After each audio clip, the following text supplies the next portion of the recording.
சரியான தலைக்கடியா மேனேஜர் என்ன விளக்கம் பொருவண்டா தம்பி முதலாளி சொல்ற மாதிரி தான் நம்ம கேட்கலாம் நம்ம விஷயத்துக்கு நம்ம ஒன்றும் செய்யலடா இந்த பொருவ முதலாளி என்ன சொல்றாங்க கேட்டுட்டு பாரு அன்றைக்கு நள்ளிரவு 12 மணியிலிருந்து எவ்வளோ 10 ரூபாயில கூடுது அந்த இதுதான் எதிர்பார்த்துட்டு இருந்தேன் 10 ரூபா கூடினா கிட்டத்தட்ட ஒரு 50,000 கேஸ் இருக்கும் நம்மள்ட்ட ஸ்டோக் எத்தனை இருக்கும் 50,000 கேஸ் ஸ்டோக் இருக்கும் ரைட் இந்த நல்ல அடி கொண்டு வா ஓம் பொம்பளைகள் பிள்ளைகள் முதியோர்லாம் நிக்காங்க ஒரு 30 பேருக்குள்ள நிக்குது கொடுப்போமா உங்களுக்கு ஏதாவது தெரியுமா மேனேஜர்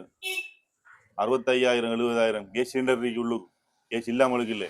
இன்னைக்கு கொடுக்க தெரியாமலுக்கும் இல்லை விளங்குதா 1 ரூபா கூடினா 70,000 கேசிக்கும் எவ்வளவு கூடும் 10 ரூபா கூடி இருக்கு இரவு 12 மணிக்கு பிறகு 10 ரூபா கூடுது கேசி அப்ப என்ன மேனேஜர் இதெல்லாம் படிக்காமலுக்கான உங்களை நான் மேனேஜருக்கு வச்சிருக்கேன் உங்களுக்கு நான் சம்பளம் தரணும் உங்களுக்கு நான் சக்காத்து தரணும்ல நான் இப்படி கூடி வந்தீங்கன்னா நான் உங்களுக்கு கூட தான் நான் தருவேன் நான் சும்மா வந்துட்டு நிக்க அவ்வளோ பார்த்தீங்கன்னா நம்ம தொழில பாக்குறோம் இல்லையா நம்ம 12 மணிக்கு போறோம் நாளைக்கு வர சொல்லுங்க 12 மணிக்கு போறோம்னா நாளைக்கு காலத்துல 9 மணிக்கு வர சொல்லுங்க எல்லாரையும் போக சொல்லுங்க இப்ப இன்னைக்கு ஒரு நாளைக்கு அடுப்பு 10 வைக்கிற கொல்லியை போட்டு 10 வைக்கணும் அவரு அவ்வளவு தொழில பார்த்து நம்ம தொழில் நம்ம பார்க்க தானே வேணும் 12 மணிக்கு போறவு 10 ரூபா 12 ரூபா கூடுது கூடி நினைச்சுன்னா எவ்வளவு கூடும் நம்மளுக்கு 75,000 கேஸ் ஸ்டோக்ல இருக்கு நம்மள்ட்ட 75,000 கேஸ் இங்க எவ்வளவு கணக்கு போட்டு பாருங்க ஆகும் என்ன மேனேஜர் நீங்க அங்கெல்லாம் அனுப்புங்க அனுப்பி போட்டு கதவை மூடுங்க கதவை மூடி போட்டு நீங்களும் போய் படுங்க அதாவது பாப்போம் பரவ என்ன மனுஷனை காசுக்கா வந்து பேசுன்னு நம்மள இருக்குது மம்பளை கூட மனங்கிறங்க இதுல எப்படித்தாண்டா அவனுங்கள் சொத்து சேர்த்து மனுஷனுக்கு சக்காத்தண்ட பேர் அனாவசியமா நம்ம எடுத்து மக்கள் மனுஷனுக்கு கொடுக்கானுங்க அதெல்லாம் போல ஆக்கிட நம்ம வேலை செய்ய கூடாது என்ன புருவுருக்குற ஒன்றும் இல்ல சும்மா யோசிச்சுட்டு போறேன் இந்த முறை தேவையில்லாத நீ காதல் விழுந்த மாதிரி இருந்தேன் இந்த முறை சக்காத்தும் கிடைக்காம வர உங்களுக்கு சக்காத்து கடை கட்டிப்பாரு நான் மாறேன் எல்லாம் இருக்கீங்க அக்கறை பாக்குறேன் நாம கஷ்டப்பட்டு இவளுக்கு நம்ம சம்பளம் கொடுத்தா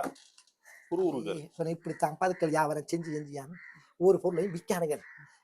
கேசை மட்டும் விற்கான் அங்கே பக்கத்து கிடக்கார அரிசியை பதுக்கி விற்கான் பக்கத்தில் இருக்கிற சீனியை பதுக்கி விற்கான் இப்படி ஒரு பொருளா பதுக்கியத்தான் வியாபாரத்தில் அந்த ரொம்ப நாளையிடு நம்ம இப்படி நம்ம இருக்கப்படாது நான் வாரம் போயிட்டு நீ கேட்டா சொல்லு மேனேஜருங்கடா போய்த்தான்னு சொல்லு நான் வாரம் நம்ம போயிட்டு வாரேன்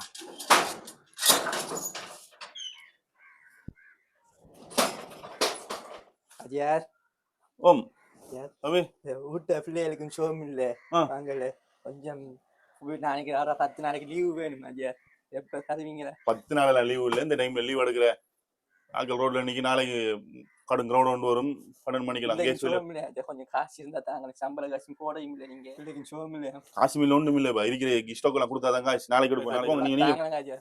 சரிப்பா போடாப்பா நாளைக்கு எடுப்போம் போ